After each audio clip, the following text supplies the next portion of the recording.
Okay, तो question है Newton's law of motion के ऊपर, illustration 6.1। In a particular crash test a car of mass 1500 kg collides with a wall as shown in figure. ठीक है, तो ये car है, ये मतलब क्रैश टेस्ट होता है कार्स का, बहुत सारी कार्स होती हैं उनका क्रैश टेस्ट होता है। तो ऐसे ही किसी दीवार से टकराते हैं तो ठीक है, तो उसमें the initial velocity and final velocity of the car is this and this. ठीक है, मतलब इनिशियल वेलोसिटी ऐसे थी, कार ऐसे जा रही थी, लेकिन जब टकराने के बाद कार की वेलोसिटी जैसे यहाँ से टकरा गई, टकराने के बाद कार की वेलोसिटी ऐसे हो जाती है। देखो यहाँ पर 5 i कैप है ना, तो पॉजिटिव एक्स डायरेक्शन में वेलोसिटी है। ठीक है, ठीक है। If the collision lasts for this time find the impulse caused by the collision and average force exerted on the car. तो इम्पल्स क्या होता है? इम्पल्स वही चेंज इन मोमेंटम टाइप ही होता है। ठीक है, तो चेंज इन मोमेंटम क्या होता है, वो इम्पल्स होता है। तो पहले हम इसका क्या निकालेंगे, मोमेंटम निकालेंगे। तो पी इनिशियल कितना हो जाएगा? पी इनिशियल हो जाएगा, वेक्टर फॉर्म में लिखेंगे, एम कार का mass into V initial, vector form में। ठीक है, तो पी इनिशियल हो जाएगा कार का मास। चलो इसकी टर्म में लिख लेते हैं, मास पता है हमको, मास ये रहा और वेलोसिटी ये रही। ठीक है, तो इसको ये हो जाएगा आपका 1500 इंटू माइनस माइनस 15 मीटर पर सेकेंड आई कैप, या -5 i कैप, इस तरह से, इंटू मीटर पर सेकेंड। यूनिट को उठाओ क्योंकि सब यूनिट है एसआई में, तो हम इम्पल्स को भी एसआई में लिखेंगे। तो पी इनिशियल आ गया आपका -1500 इंटू 15। ठीक है, आई कैप। ओके, यूनिट है उसकी। ठीक है, ऐसे ही पी फाइनल निकाल लेंगे। पी फाइनल भी एम वी फाइनल ऐसे होगा, तो मास वही 1500 किलोग्राम है, इंटू वी फाइनल है आपका, वी फाइनल इस बार आपका +5 i कैप है, और मीटर पर सेकंड जो भी है। ठीक है, तो एक्चुअली इसका जो यूनिट होगा वो किलोग्राम मीटर पर सेकंड होगा। ठीक है, ऐसे ही पी एफ आ जाएगा यहाँ पर 1500 इंटू 5 i कैप, और वही किलोग्राम मीटर पर सेकंड। ठीक है, अब पूछा है चेंज इन मतलब इम्पल्स क्या है, तो इम्पल्स हो जाएगा डेल्टा मतलब जे बोलते हैं इसको, जे सॉरी, डेल्टा जे। ठीक है, इस तरह से डेल्टा जे बोलेंगे, डेल्टा जे बोले या जे ही बोल दो, चलो जे। वो होता है change in momentum, delta P. ठीक है, तो ये हो जाएगा P final minus P initial, P vector form में लगाएंगे, P final vector minus P initial vector.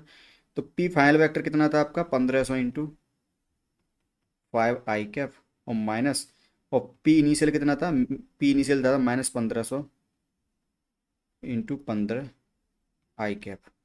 तो यहाँ से आप एक चीज़ पता लग जाएगी आपको कि ये देखो, ये माइनस साइन है, ये माइनस साइन है, ये मिलके क्या क्या हो जाएंगे, प्लस। क्योंकि ये माइनस ऑलरेडी था, और ये पी ये भी आपका माइनस में होता है, तो कहने का मतलब पी एफ और पी ए इनिशियल जुड़ ही जाएंगे एक तरह से। ठीक है, तो जे आ जाएगा आपका 1500 प्लस 1500, मतलब 1500 इंटू 20 आ जाएगा, 1500 इंटू 20। और आई कैप जरूर आएगा, और यूनिट रहेगी इसका किलोग्राम मीटर पर सेकेंड। ये इम्पल्स आ गया। क्वेश्चन में पूछा है कि फाइंड द इम्पल्स, इम्पल्स ठीक है, and average force exerted on the car. तो एवरेज फोर्स होता है ना, तो एवरेज जो फोर्स होता है ना, फोर्स जो होता है, फोर्स वेक्टर फॉर्म में ये होता है आपका चेंज इन मोमेंटम। एवरेज निकालेंगे तो change net change in momentum upon total time कितना लगा है। ठीक है, या डेल्टा, हाँ ठीक है, डेल्टा टी कर दो। ठीक है, अब देखो नेट चेंज इन मोमेंटम कितना है आपका, वही है जीरा, डेल्टा पी या फिर जे बोल दो। तो delta P five minus P initial ये कितना आया था, 1500 into 2 i cap upon delta T कितना है आपका, डेल्टा टी आपका ये रहा 0.150, यानी 0.15, और नीचे सेकंड रहेगा, तो ये एक्चुअली में ये ऐसे हो जाएगा किलोग्राम मीटर पर सेकंड, इम्पल्स का यूनिट, और नीचे सेकंड है तो सेकंड स्क्वायर, इस तरह से। और यहाँ पर एक चीज़ दिख रही होगी कि जो फोर्स नेट फोर्स लग रहा है कार पर, वो कितना लग रहा होगा, पॉजिटिव डायरेक्शन में, तो ऐसे फोर्स लग रहा होगा। ठीक है, तो कार वैसे ऐसे टकराई थी, ऐसे टकराई थी, तो दीवार से उस पर नेट फोर्स किधर लगा था, उधर की तरफ लगा था, पॉजिटिव एक्स डायरेक्शन में। और फोर्स कितना आया है आपका, ये निकाल लेना, जो भी है ये वैल्यू आई है, कुछ वैल्यू आएगी, और आई क्या, और इसको मैं न्यूटन बोल सकता हूँ, इस चीज़ को न्यूटन भी बोल सकता हूँ, तो न्यूटन। ठीक है, तो ये क्वेश्चन हो गया, नेक्स्ट करते हैं।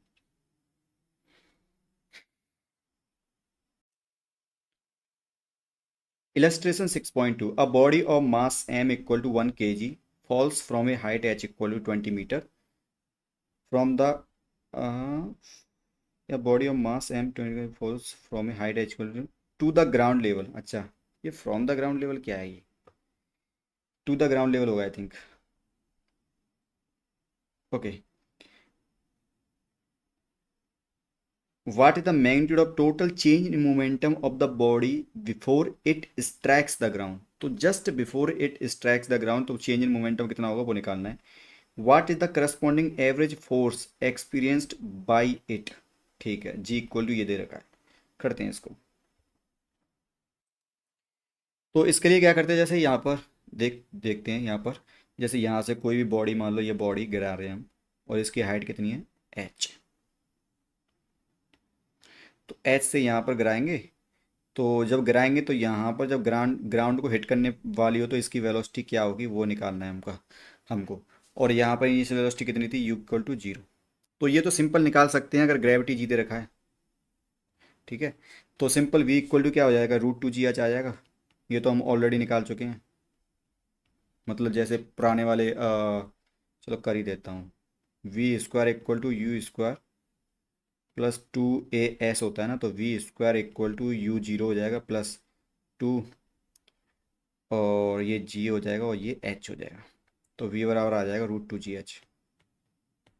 ठीक है, अब चेंज इन मोमेंटम पूछा है, change in momentum delta P क्या हो जाएगा, P initial, sorry P final minus P initial, ऐसे कर लेंगे। ठीक है, अब देखो, अगर वेक्टर फॉर्म में लिखेंगे तो यहाँ पर आप देख सकते हो कि पी फाइनल किधर होगा, वेलोसिटी इसकी नेगेटिव डायरेक्शन में, इधर की तरफ नेगेटिव वाई डायरेक्शन में। तो इसका मोमेंटम जो होगा एम वी, अच्छा इसको और लिख लेता हूँ, M we final vector minus M we initial vector. तो डेल्टा पी आ जाएगा, चेंज इन मोमेंटम आ जाएगा, एम वी फाइनल आ जाएगा आपका रूट टू जी एच, और डायरेक्शन किधर है, माइनस जे कैप। ठीक है, माइनस जे कैप डायरेक्शन है ये, माइनस जे कैप। और ये एम वी वी इनिशियल कितना है, जीरो है, तो वो जीरो रहेगा क्योंकि ये वी इनिशियल है, ये जीरो है। वी फाइनल ये वी है, वी की value root two G H है, तो इस तरह से आ जाएगा। ठीक है, अगर मतलब डायरेक्ट, मतलब एक्चुअल में तुम्हें जो वेक्टर क्वांटिटी है वो वेक्टर फॉर्म में लिखना चाहिए वैसे तो। ठीक है, तो यहाँ पर मैंने वेक्टर फॉर्म में लिखा है, M root two G H minus J cap, that's it. Okay, और क्वेश्चन में पूछा है कि ठीक है चेंज इन मोमेंटम, ठीक है ये हो गया हमारा। फिर what is the corresponding average force experienced bye it, ठीक है, तो वो भी निकाल लेंगे। उसमें क्या है, तो फोर्स क्या होता है भाई, फोर्स होता है change, net change in momentum upon total time कितना लगा है उस मोमेंटम चेंज करने में। ठीक है, तो जैसे यहाँ से बॉडी यहाँ पर आई तो मोमेंटम चेंज हुआ, तो उस दौरान कितना टाइम लगा इसको मोमेंटम चेंज होने में। ठीक है, तो कितना टाइम लगेगा, जैसे बॉडी यहाँ से यहाँ तक गिर रही है और एच डिस्टेंस कवर करती है तो टाइम कितना लगता है, जैसे हमने पहले ही पढ़ा था, S equal to U T plus half A T square लगा देंगे इसमें। एस की वैल्यू एच है, ये जीरो है, और ये प्लस एक बटे दो जी टी स्क्वायर, टी की वैल्यू आ जाएगी root two G H, root two H upon G. ठीक है, तो यहाँ से एफ आ जाएगा आपका, मतलब यही आपका चेंज इन टाइम है, यही मतलब जो टाइम है वही ये आपका नेट टाइम लगा है। ठीक है, ये वाला टाइम। ठीक है, तो ये आ जाएगा आपका डेल्टा पी, मतलब M root two G H upon delta T कितना है, root two H upon G. अब इसको सॉल्व कर लो, तो रूट टू एच से रूट टू एच कट जाएगा, देखो ये रूट टू एच से ये रूट टू एच कट जाएगा। अब ये रूट जी ऊपर जाएगा, रूट जी में मल्टीप्लाई हो जाएगा, तो ये एम जी आएगा। अच्छा, वेक्टर फॉर्म में है तो इसको यहाँ पर वेक्टर फॉर्म में लिखना पड़ेगा मुझे, माइनस जे कैप। ठीक है, तो फोर्स वेक्टर फॉर्म में होता है ना, तो सब चीज़ें मुझे वेक्टर फॉर्म में लिखनी पड़ेगी। तो ये आ जाएगा आपका F vector equal to minus M G J cap. तो फोर्स एम जी के बराबर लग रहा है, लेकिन माइनस जे का मतलब फोर्स कैसे लग रहा होगा, नेगेटिव डायरेक्शन, मतलब माइनस वाई डायरेक्शन में। तो पार्टिकुलर फोर्स कैसे लग रहा होगा, ऐसे लग रहा होगा फोर्स, नेट फोर्स। ठीक है, ओके, ये हो गया आपका। That's it. Illustration 6.3 of Newton's laws of motion. An iron ball of mass m equal to 50 gram, 50 gram falls from a height h1 equal to 5 meter, rises up to h2 equal to 3.2 meter after colliding with the horizontal surface.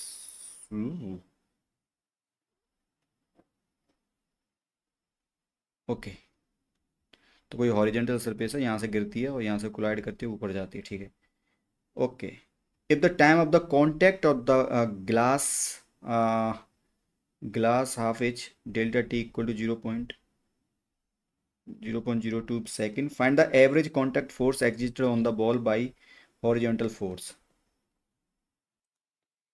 देखिए, ये कोई plane है, ये कोई plane है और कोई ball ये है, और ये बॉल यहाँ से ऊपर से गिरती है और यहाँ पर आके टकराती है ग्लास पर, मान लो.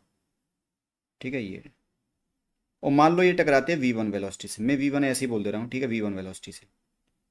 ठीक है. ओके. जब टकराने के बाद ये क्या करती है अपना, जब टकराएगी तो टकराने के बाद क्या होगा, ये ऊपर उठेगी. ऊपर उठने में इसका मोमेंटम चेंज होगा. उस मोमेंटम चेंज के दौरान इसका जो टाइम पीरियड आता है, मतलब जो चेंज इन मोमेंट टाइम आता है वो इतना आता है, मतलब 0.02 सेकेंड में ये मोमेंटम चेंज कर लेती है. मतलब यहाँ से जस्ट ऐसे जंप करेगी ऊपर की तरफ, ये क्या कर लेगी, अपना डायरेक्शन चेंज करेगी और इसमें कुछ ना कुछ वेलोसिटी आएगी. ठीक है, इस तरह से v2. तो जैसे ही टकराए उसके बाद जस्ट टकराने के ऊपर उछलेगी और उछलने वाली वेलोसिटी जो होगी वो v2 होगी. इस उछलने वाली वेलोसिटी से कितनी हाइट तक ऊपर जाएगी, 3 मीटर तक. कहाँ तक जाएगी, 3 मीटर तक. तो इस वाली हाइट, इस वाली वेलोसिटी से ये ऊपर 3 मीटर तक जाएगी, 3.2 मीटर तक जाएगी, कुछ 3.2 मीटर तक जाएगी. अगर 3.2 मीटर तक जा रही है तो मुझे इस वेलोसिटी v2 की वैल्यू पता लग जाएगी. कैसे निकल जाएगी, जो हमने सिंपल 1D मोशन में पढ़ा है, सिंपल कुछ है ही नहीं. और ये बॉल यहाँ से किसी हाइट से जो नीचे जाके टकराएगी, किसी हाइट से यहाँ पर टकराएगी, तो वो भी निकाल लेंगे वेलोसिटी कितनी आएगी. वो भी अभी ऑलरेडी हमने किया है 1D मोशन में. ये है 5 मीटर. ठीक है. तो v1 निकाल लेंगे आराम से, v2 निकाल लेंगे. v1 v2 आ जाएगा तो हमको नेट फोर्स निकालना है. देखो, बस मुझे क्या करना है, नेट फोर्स निकालने के लिए मुझे क्या करना पड़ेगा, चेंज इन मोमेंटम निकालना पड़ेगा, चेंज इन मोमेंटम. तो देखो डेल्टा पी कितना हो जाएगा भाई, डेल्टा पी हो जाएगा तो M v1 v2 vector minus M v1 vector. Vector form में लिखना पड़ेगा. अब यहाँ पर देखो, जैसे v1 की कोई वैल्यू आएगी वो नीचे की तरफ है, माइनस जे कैप की तरफ है, और ये v2 की वैल्यू ऊपर की तरफ है, प्लस जे कैप की तरफ. ठीक है. तो पहले हम v1 v2 निकाल लेते हैं. पहले v1 v2 कैसे निकालेंगे, देखो u इक्वल टू 0 से ऊपर से छोड़ा होगा ये ब्लॉक, ऊपर मतलब ऊपर वाली वस्तु, मतलब जो वस्तु है ऊपर 0 से, मतलब 5 मीटर से छोड़िए मतलब फेंकी नहीं है, 5 मीटर से छोड़िए और ऐसे नीचे आएगी और यहाँ पर टकराएगी. तो वेलोसिटी कैसे निकालेंगे, वही V square equal to you square plus 2as. तो v बराबर आ जाएगी √2gh आती है. तो मैं इसको h1 बोल दे रहा हूँ, h1. तो ये h1 हो जाएगी. ठीक है. अगर वेक्टर फॉर्म में लिखेंगे, इसको वेक्टर फॉर्म में लिखेंगे तो इसको 1 बोल देता हूँ, 1 वेक्टर फॉर्म में लिखेंगे तो ये आ जाएगा माइनस जे कैप. ठीक है. वेक्टर फॉर्म में इस तरह से हो जाएगा. ऐसे ही v2 निकाल लेंगे, v2 भी उतना ही होगा आपका, v2 भी वैसे ही निकाल लेंगे आप. मतलब एंड की वेलोसिटी 0 हो रही है, इनिशियल वेलोसिटी v2 और कितना डिस्टेंस चल रही है 3.2, तो वो वैसा ही आएगा. तो इसका v2 मैं डायरेक्ट ही लिख देता हूँ आपको, v2 वेक्टर आ जाएगा, v2 वेक्टर आ जाएगा आपका √2gh2, और ये अब की बार प्लस जे कैप, ये आएगा. ठीक है. पता है ना, मतलब इस ये वाली वेलोसिटी इसकी u इनिशियल है, एक्चुअली ये u इनिशियल वेलोसिटी है, और यहाँ पर फाइनल वेलोसिटी 0 होगी. और कितनी डिस्टेंस चल रही है, h इक्वल टू 3.2, मतलब s इक्वल टू 3.2 इस तरह से, और नीचे ग्रेविटी लग रही है. तो उसमें आप सिंपल लगा दो, V square plus you square plus 2as वाला फॉर्मूला लगा दो ना. ठीक है. मतलब दोनों में v square plus you square plus 2as formula लगेगा. मतलब दोनों में कौन सा फॉर्मूला लगने वाला है, v square equal to you square plus 2as, ये फॉर्मूला लगेगा. तो इन दोनों, इस फॉर्मूले से इसमें यूज करोगे तो v1 आ जाएगा, और इसी फॉर्मूले में ये वाली कंडीशन, ये वाला सिस्टम यूज करोगे तो v2 आ जाएगा. ठीक है. तो हमको दोनों वैल्यू पता लग गई. अब यहाँ पर सिंपल डेल्टा पी रख देंगे, तो डेल्टा पी हो जाएगा आपका एम कॉमन ले लेंगे V2 vector minus V1 vector, तो ये आ जाएगा √2GH2 जे कैप प्लस जे कैप है तो जे कैप कर देता हूँ, और ये माइनस माइनस माइनस, और ये V1 वेक्टर है वो आपका है √2GH1 और माइनस जे कैप। ठीक है, इस तरह से तो यहाँ पर दोनों जुड़ जाएंगे एक्चुअली। ठीक है, तो ये हो जाएगा आपका एम, और √2G बाहर आ जाएगा, तो √2G बाहर आ जाएगा और अंदर बचेगा √H2 माइनस √H1 और जे कैप। तो change in net change in momentum की तरह आ रहा है जे कैप की तरफ है। ठीक है, वो डिपेंड करेगा, अभी अभी आएगा, कहानी अभी दिखेगी, पता है। ओके, तो अब मुझे क्या निकालना है, बस फोर्स निकालना है एक्चुअल में। ठीक है, तो बस फोर्स निकालना है, तो फोर्स के लिए क्या फॉर्मूला होता है, फोर्स होता है बस हमारा ये force F vector equal to delta p upon delta t. ठीक है, delta P vector upon delta t, तो ये हो जाएगा आपका m√2G। और एक्चुअल में आप देखोगे ना कि H2 की वैल्यू, ये H2 है ये H1 है, तो आप देख रहे होगे तो H2 की वैल्यू ज़्यादा है, H2 की वैल्यू कम पड़ रही होगी H1 से, तो यहाँ पर ये एक्चुअल में ये वाला पार्ट है वो नेगेटिव आएगा। तो मैं क्या कर रहा हूँ, ऑलरेडी इसमें से नेगेटिव बाहर ले लेता हूँ, तो ये √H1 माइनस H2 हो जाएगा, तो ये कुछ इस तरह से दिखेगा। नेगेटिव मैंने ऑलरेडी बाहर ले लिया है, तो ये बचेगा आपका H1 माइनस √H2, और वो नेगेटिव वाला आया ना था वो यहाँ पर रख दिया मैंने, minus J cap upon delta t. ठीक है, अब डेल्टा टी हमको पता ही रहा।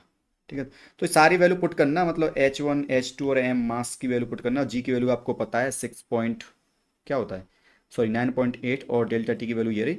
सब वैल्यू पुट कर देना यहाँ पर, आपकी फोर्स की वैल्यू आ जाएगी, और यहाँ पर आप देखना फोर्स किधर रहेगा, माइनस जे डायरेक्शन में रहेगा फोर्स। ठीक है, तो निकाल लेना, क्योंकि ये तो हमको पता है पॉजिटिव वैल्यू आएगी, positive value in the direction of negative direction of y.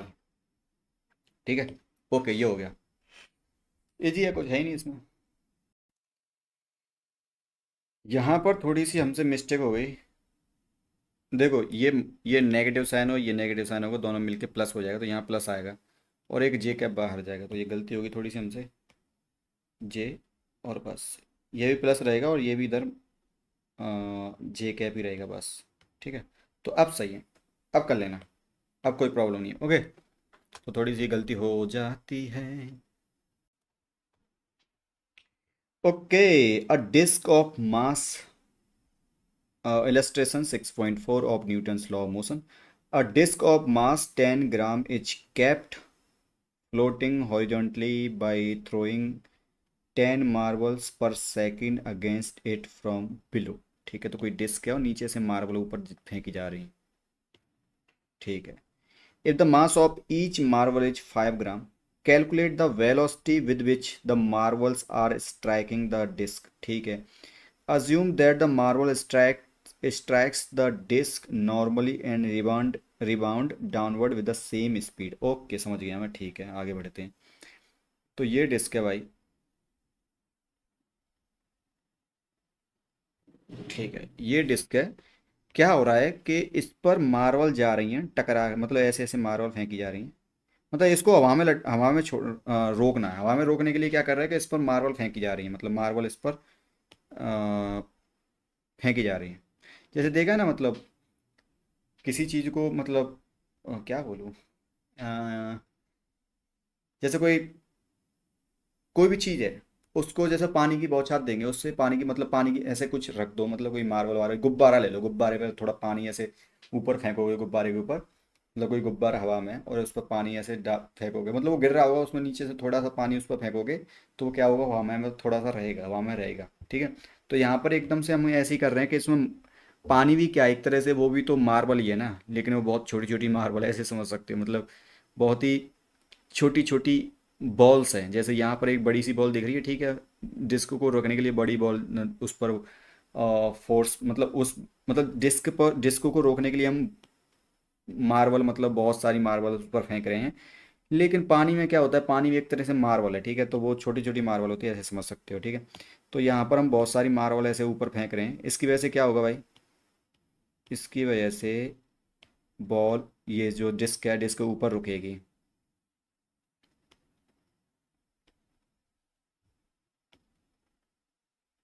ठीक है।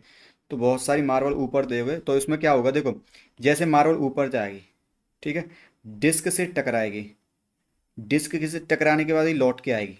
तो जैसे यहाँ पर गई ऊपर और उसी टाइम पे ऐसे लौट के आ रही है, तो इसमें क्या होता है, एक मार्बल का क्या हो रहा है, यहाँ पर मोमेंटम चेंज हो रहा है। तो एक मार्बल का जब मोमेंटम चेंज होगा तो मार्बल पर फोर्स किधर लगेगा, जिधर मोमेंटम चेंज हुआ है, मार्बल का जिधर नेट मोमेंटम चेंज हुआ है उधर इस पर नेट फोर्स लग रहा होगा। तो एक्चुअली आप देखो जाएगा, जब बॉल का जब मार्बल थी वो ऊपर जा रही थी और फिर ऐसे नीचे आएगी, तो net change in momentum marble का वो नीचे की तरफ आएगा। तो कहने का मतलब मार्बल पर जो फोर्स लगा है, मार्बल पर जो फोर्स लग रहा है वो नीचे की तरफ लग रहा है। ठीक है, तो मार्बल पर फोर्स किधर लग रहा है, नीचे की तरफ लग रहा है। अब न्यूटन का थर्ड लॉ बोलता है, according to Newton's third law, कि जितना, अब मार्बल उससे टकराई थी ना, क्या बोलते हैं इसको, प्लेट से टकराई थी। तो प्लेट से टकराने के बाद मार्बल को फोर्स कितना लग रहा है, इधर नीचे की तरफ लग रहा है। तो मार्बल की वजह से प्लेट पर फोर्स लग रहा होगा, वो कितना लग रहा होगा, ऊपर। और कितना लग रहा होगा, सेम अमाउंट ऑफ फोर्स। कहने का मतलब यह है कि मार्बल अगर इससे टकरा के लौट के आ रही है, जो फोर्स लग रहा है मार्बल पर उतना ही फोर्स ऊपर लग रहा हो। कहने का मतलब है कि मार्बल टकराई और लौट के आई, इसकी वजह से जो डिस्क है वो रुक पा रही होगी। डिस्क क्या होगी, वो रुक पा रही होगी। क्यों? क्योंकि मार्बल क्या कर रही है, उसको रोकने में हेल्प कर रही है। ठीक है। तो कहने का मतलब यह है कि मान लो एक मार्बल यहाँ पर गई और ऐसे, सॉरी, इनिशियल वेलोसिटी इसकी ऐसे थी, ऊपर की तरफ थी, और उसी वेलोसिटी से नीचे की तरफ आ रही है। ठीक है, इस तरह से। तो u वेलोसिटी से ऊपर गई, मान लो u वेलोसिटी से नीचे आ रही है। तो नेट चेंज इन मोमेंटम कितना हो जाएगा फॉर वन मार्बल, तो P1 बोल दे रहा हूँ मैं, सिंपल P1 बोल दे रहा हूँ, P1 एक मार्बल के लिए बोल दे रहा हूँ। P1 का मतलब है एक मार्बल के लिए। तो नेट चेंज इन मोमेंटम क्या हो जाएगा, मान लो मार्बल का मास m है, तो मार्बल का मास m है, और u वेलोसिटी से ऊपर गई। फाइनल वेलोसिटी देखो यहाँ पर, देखो चेंज इन मोमेंटम निकाला ना, चेंज इन मोमेंटम, सॉरी चलो छोड़ो रुको, delta P1 change in momentum vector form में ले देता हूँ, ठीक है, वेक्टर फॉर्म में। तो एम वही, m we final vector minus M we initial vector. तो एम वी फाइनल कितना यू हो जाएगा, ये यू है, ये वाला यू है ना। अब नीचे की डायरेक्शन में, इसलिए नीचे की डायरेक्शन को माइनस जे बोल दे रहा हूँ मैं। क्या बोल दे रहा हूँ, माइनस जे, और माइनस एम, यू कितना है यू, और ये कितना है प्लस जे। ठीक है, एम मतलब वी, सॉरी वी आई कितना किधर है, ऊपर की तरफ, और ये इसको क्या बोल दे रहा हूँ, प्लस। तो ये दोनों जुड़ जाएंगे एक्चुअली। तो net change in momentum one, मतलब एक मार्बल का जो मोमेंटम चेंज आएगा वो कितना आ जाएगा आपका, दोनों जुड़ जाएंगे तो ये हो जाएगा आपका -2mu। तो 2mu माइनस जे कैप। तो यहाँ पर आप एक चीज़ देख रहे हो कि मास तो पॉजिटिव रहेगा, और वेलोसिटी भी वो पॉजिटिव, मतलब उसका मैग्नीट्यूड है, मतलब स्पीड का मैग्नीट्यूड है। ठीक है, डायरेक्शन ये रही। तो यहाँ पर देख रहे हो नेट जो फोर्स आ रहा है, नेट जो मोमेंटम चेंज आ रहा है मार्बल का, वो कितना आ रहा है, माइनस जे डायरेक्शन, मतलब नीचे की तरफ नेट मोमेंटम चेंज आ रहा है। तो इसकी वजह से जो फोर्स लग रहा होगा वो नीचे की तरफ ही लग रहा होगा। मतलब यहाँ पर कहने का मतलब ये है कि मार्बल पर फोर्स लग रहा होगा नीचे की तरफ। ठीक है, एफ मार्बल, ठीक है, एफ मार्बल। अब इस एफ मार्बल की वजह से, और इसको वन बोल दे रहा हूँ, F1 मार्बल, तो एक मार्बल की वजह से। ठीक है, अच्छा इसको छोड़ो, F1 क्या बोलते हो, F1 बोल दे रहा हूँ, मतलब मार्बल की वजह से फोर्स कितना लग रहा होगा इस पर, नीचे की तरफ लग रहा होगा। अब न्यूटन्स थर्ड लॉ के हिसाब से इस जो डिस्क है, डिस्क जो है, डिस्क के ऊपर फोर्स कितना लग रहा होगा, वो भी इतना ही लग रहा होगा, F1। ठीक है, और लेकिन वो ऊपर की डायरेक्शन लग रहा होगा। तो कहने का मतलब ये है कि अगर हमको डिस्क रोकना है, डिस्क अगर रोकना है, तो इस, चलो और थोड़ा सा और बता दूं। और मान लो एन नंबर्स ऑफ मार्बल से टकरा रही हैं, एन नंबर्स ऑफ मार्बल टकरा रही हैं, मतलब small n numbers of marble टकरा रही हैं। तो मैं नेट जो मोमेंटम निकालूंगा, change in net change in momentum delta p, वो हो जाएगा आपका एन, मतलब एन नंबर ऑफ मार्बल टकरा रही है, तो एन इंटू एक एक मार्बल का मोमेंटम। तो वो एक एक मार्बल का मोमेंटम इतना ही होगा जो ये है। तो हर एक मार्बल का मोमेंटम कितना होगा, चेंज इन मोमेंटम इतना ही होगा। और मान लो एन नंबर ऑफ मार्बल्स हैं, तो एन इंटू डेल्टा P1 हो जाएगा। तो नेट चेंज इन मोमेंटम कितना आ जाएगा, नीचे की तरफ ही आएगा। ठीक है, वो कितना आएगा, वो ऐसे आएगा कि 2mu n और माइनस जे कैप। तो नेट चेंज इन मोमेंटम कितना आएगा, नीचे की तरफ आ रहा है। तो इसी वजह से मार्बल जो टोटल ऑल मार्बल हैं उसकी वजह से नेट जो मोमेंटम चेंज आ रहा है वो नीचे की तरफ आ रहा है। तो जो डिस्क है, डिस्क पर जो मोमेंटम चेंज होगा ऐसे, या डिस्क पर जो फोर्स लग रहा होगा उसके अपोजिट लग रहा होगा। कहने का मतलब ये है। ठीक है, तो वही निकालना है हमको। Assume the marble stack disc, ठीक है ठीक है ठीक है ठीक है assume- और क्या क्या क्या है, और डिस्क का मास इतना दे रखा है। मान लो डिस्क का मास ये है, ठीक है, एम। डिस्क का मास कितना है, मान लो कैपिटल एम है, ठीक है। तो जो नेट चेंज इन, कहाँ गया, तो जो नेट चेंज इन मोमेंटम कितना आया, इतना आया है, ठीक है, डेल्टा पी।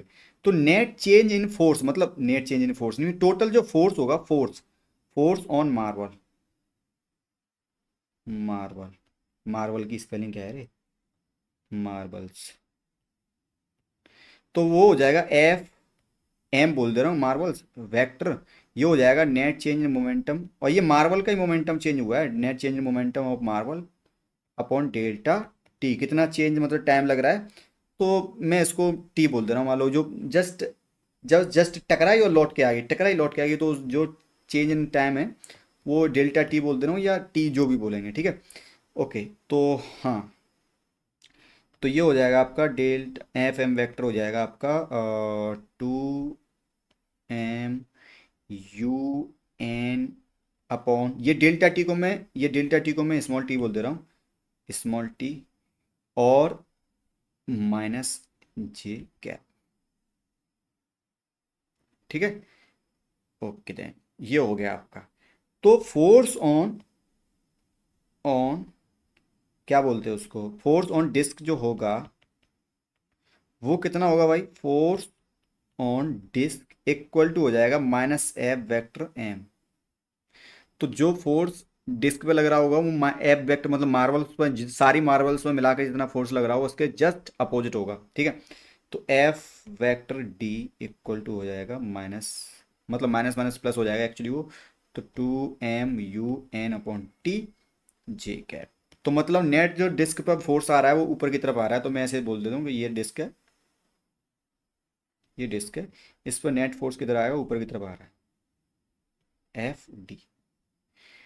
और ग्रेविटी की वजह से किधर लग रहा होगा फोर्स, अब इसका मास एम है तो ग्रेविटी की वजह से इस पर फोर्स लग रहा होगा एम जी नीचे। तो वही बोल रहा है कि कितनी मार्बल, कितनी पर सेकंड से मार्बल टकराई है, जो भी मतलब जो भी क्वेश्चन हो, कि ये डिस्क जो गिरे ना, तो डिस्क नहीं गिरे, इसका मतलब ये है कि डिस्क का जो मास एम जी है, डिस्क का जो फोर्स मतलब ग्रेविटेशनल फोर्स है एम जी, वो डिस्क पे लगने वाले जो मार्बल की वजह से लगने वाले फोर्स के बराबर हो जाएगा, तो डिस्क नहीं गिरेगा। मतलब ऐसे ये ऐसे टकरा के इसको रोक रही है, और मतलब गिरने वाली ये डिस्क, एम जी तो नीचे खींच रहा है, लेकिन वो ऐसे ऐसे पढ़ पढ़ के इसको रोक रही है। तो कहने का मतलब ये है कि एफ डी इक्वल टू रहना चाहिए कैपिटल एम जी, मतलब 2 mu n अपॉन टी, ये रहना चाहिए आपका कैपिटल एम जी। अब जो भी क्वेश्चन पूछा होगा वो आप आंसर दे दोगे, इसमें कुछ नहीं है, ठीक है। तो वही पूछा है, if the mass of the each marble, marble का मास दे रखा है स्मॉल एम, ठीक है, और 10 मार्बल पर सेकंड टकरा रही है, तो ये एन अपॉन टी एक्चुअल में कितना है, यहाँ पर एन अपॉन टी कितना है, एन अपॉन टी कितना है, 10, ठीक है। तो 10 पर सेकेंड, 10 मार्बल 10 नंबर पर सेकंड, ठीक है, तो 10 नंबर पर सेकंड है, ऐसे बोल सकते हैं, ठीक है। तो एन अपॉन टी क्या है, 10 नंबर पर सेकंड, ठीक है। ये पता है हमको, यू पूछा है आई थिंक, ठीक है, यू ही पूछा है। Okay, calculate the velocity of which, ठीक है, तो यू पूछा है, तो यू निकाल लेंगे अब अपने को क्या है। तो यू आ जाएगा आपका capital M g upon 2 m। अब ये 10 हो जाएगा, क्योंकि एन अपॉन टी की वैल्यू कितनी है, एन अपॉन टी की वैल्यू 10 है, 10 नीचे डिवाइड चली जाएगी, तो ये हो जाएगा, ठीक है। अब कैपिटल एम जी और ये सब की वैल्यू पुट कर देना, यू की वैल्यू आ जाएगी, ठीक है। ओके, ये हो गया आपका क्वेश्चन।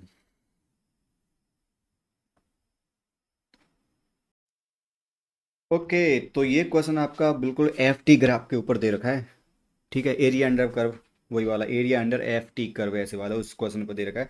तो लेस्टर से 6.5, a particle is acted upon by a force for 1 second, 1 second के लिए फोर्स लगा रहा है, whose x component remains constant, ठीक है, ये तो रिमेंस कांस्टेंट, ठीक है। But the y and z components vary with time, ठीक है ठीक है, यहाँ पर दिख रहे हैं कि एफ वाई ऐसे और वेब जेड जेड ऐसे, तो टाइम के साथ दोनों चेंज हो रहे हैं, ठीक है। Calculate the magnitude of change in momentum if the of the particle in 1 second, तो 1 सेकंड, 0 से 1 सेकंड के लिए आपका चेंज मोमेंटम निकालना है। What does the impulse make with x axis, ठीक है। तो चेंज इन मोमेंटम निकालते हैं पहले। ओके, तो जैसे आपको पता है एफ वेक्टर क्या होता है, del p over del t, इस तरह से, या फिर ऐसे बोलो चेंज मोमेंटम ये d p vector over d t. Okay, या फिर ऐसे बोल दो d p vector equal to F vector d t, इस तरह से। ओके, अगर ऐप को मैं लिखना चाहूँ, अगर ऐप हमारा एक्स वाई जेड कंपोनेंट मतलब सारे कंपोनेंट पता है हमको, तो डेल डी पी वेक्टर लिख सकता हूँ मैं। ऐप के कंपोनेंट डिफरेंट डिफरेंट लिख सकता हूँ, तो एफ एक्स मतलब X component of F I cap plus Y component of मतलब मैग्नीट्यूड है ये फोर्स का, ठीक है, और J cap plus Z magnitude and J K cap, इस तरह से लिख सकता हूँ डी टी। इस तरह से मतलब किसी भी वेक्टर को ऐसे तोड़ सकते हैं, उसमें कोई दिक्कत नहीं है, ठीक है। अब मुझे इसका इंटीग्रेशन करना पड़ेगा, क्योंकि एक्चुअल में एफ टी ग्राफ जो अगर देखो जाएगा एफ डी टी यहाँ पर इस तरह से वो है, तो इसका इंटीग्रेशन करेंगे तो वो area under F x and D T वाला होता है। तो यहाँ पर हमें दिख रहा है कि एरिया अंडर कर्व से ही हमारा चेंज इन मोमेंटम आ जाएगा, ठीक है। तो डी पी वेक्टर हो जाएगा आपका F x d t i cap plus F y d t j cap plus F g d t k cap. अब इसका इंटीग्रेशन कर देते तो डीपी का इंटीग्रेशन करेंगे तो चेंज इन मोमेंटम आ जाएगा डेल्टा पी वेक्टर, इस तरह से सिंपल, ठीक है। मतलब F P final minus P initial आ जाएगा चेंज इन मोमेंटम डायरेक्ट। अब इधर करेंगे तो ये हो जाएगा आपका F x d t i cap plus F y d t j cap plus integration of F z d t k cap, ठीक है। तो एफ एक्स तो कांस्टेंट है आपका, ये एफ एक्स कांस्टेंट है, तो इसको तो डायरेक्ट बाहर निकाल निकाल लेता हूँ। F x constant D T का इंटीग्रेशन, अब सेकंड कितना टाइम लग रहा है, 0 से 1 सेकंड के लिए, आई कैप प्लस ये आपका एरिया अंडर कर्व रहना पड़ेगा, क्योंकि यहाँ पर एफ वाई और एफ जेड कॉन्स्टेंट नहीं है, तो ये अंदर ही रहने पड़ेंगे। तो यहाँ पर ये सिंपल दिख रहा है कि एरिया अंडर कर्व निकालना है हमको, और टाइम कितना लग रहा है, 0 से 1 सेकंड, 0 से 1 सेकंड। ओके, ठीक है। तो इसका एरिया अंडर कर्व कितना हो जाएगा, ये एक ट्राइंगल बन रहा है ना, देखो एफ वाई ये ट्राइंगल बन रहा है, तो इसका एरिया अंडर कर्व कितना हो जाएगा, 1/2 into this separation and this separation.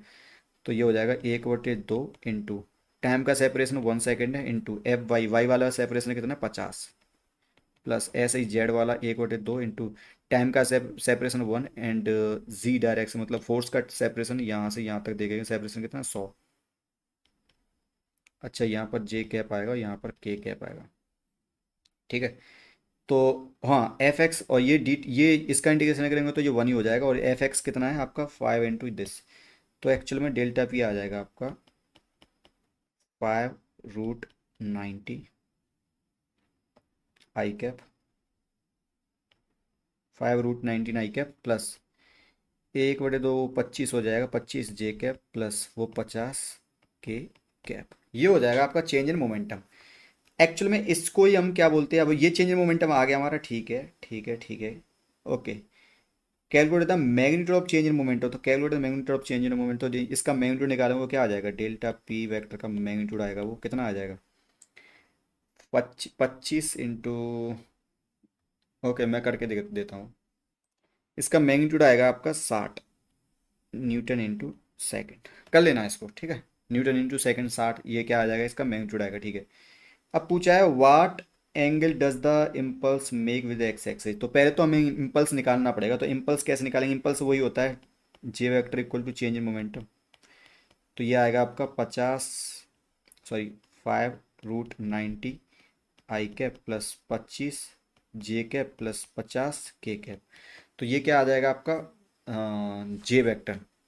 अब इसका एक्स के साथ में एंगल कितना होगा, तो वो हम वैसे ही निकाल देंगे, तो ठीक है। कैसे निकालेंगे, तो जे वेक्टर डॉट आई कैप, ये करना पड़ेगा ना हमको, एक्स डायरेक्शन के साथ अगर वो निकालना है हमको, एंगल निकालना है। तो यहाँ पर जे वेक्टर का मॉडुलस और आई कैप का मॉडुलस और कॉस थीटा, तो इससे हमारा क्या निकल के आ जाएगा, एंगल निकल के आ जाएगा। तो कॉस थीटा इक्वल टू आ जाएगा J vector dot I cap upon J vector का मॉडुलस एंड आई वेक्टर का मॉडुलस। तो यहाँ पर जे डॉट आई करेंगे, तो जे डॉट आई देखो आई डॉट आई मतलब आई डॉट का हम आई का डॉट प्रोडक्ट रहेंगे जे के साथ, तो जे के यहाँ पर आई वाले के साथ ही होगा, तो आई डॉट दिस के साथ ये मतलब 5√19 बचेगा, बाकी ये सब जीरो हो जाएंगे। तो ऊपर बचेगा 5√90 अपॉन, यहाँ पर जो जे का मॉड्यूलस है वो वही है, डेल्टा पी का मॉड्यूलस वो 60 है, तो 60 आ जाएगा नीचे इनटू, और आई का मॉड्यूलस कितना होता है 1 होता है, तो simple cos theta equal to हो जाएगा 5/रूट ये √19 अपॉन 30, 30 नहीं 12, तो थीटा इक्वल टू हो जाएगा cos inverse √90 upon 12। That's it, हो गया ये।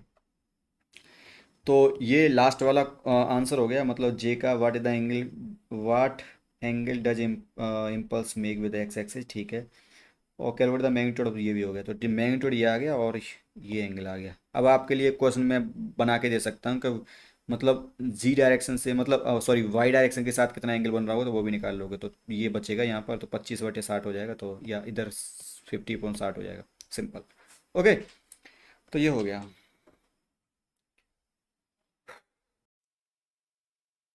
Illustration 6.6 of Singage Newton's law of motion.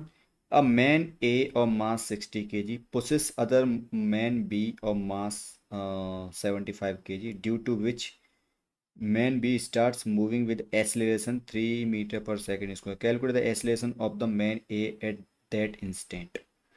तो ये इसको धकेलता है, तो ये वाला बंदा पीछे जाता है 3 मीटर पर सेकंड स्क्वायर से, और तो ए का एक्सलेशन क्या होगा ये पूछा है क्वेश्चन में। ओके, तो जैसे दोनों लड़ रहे हैं यहाँ पर देख सकते हो आप, तो इस वाले का फ्री बॉडी डायग्राम अलग बना देंगे हम, और इस वाले का अलग बनाएंगे, क्योंकि दोनों एक दूसरे के कांटेक्ट में हो, दोनों इसने मतलब इस वाले ने इसको धक्का दिया होगा, फोर्स लगाया होगा, जितना फोर्स इस ए बी पे लगाएगा उतना ही बी ए पे लगाएगा, ठीक है। तो क्योंकि न्यूटन्स का सेकंड लॉ है भाई, सॉरी न्यूटन का थर्ड लॉ है, वो फेल नहीं होना चाहिए, ठीक है। तो यहाँ पर ये इधर लगाया, मान लो ए ने लगाया इस पर फोर्स लगाए एफ, और इस पर भी इतना ही फोर्स लगेगा एफ, ठीक है, सिंपल, ठीक है।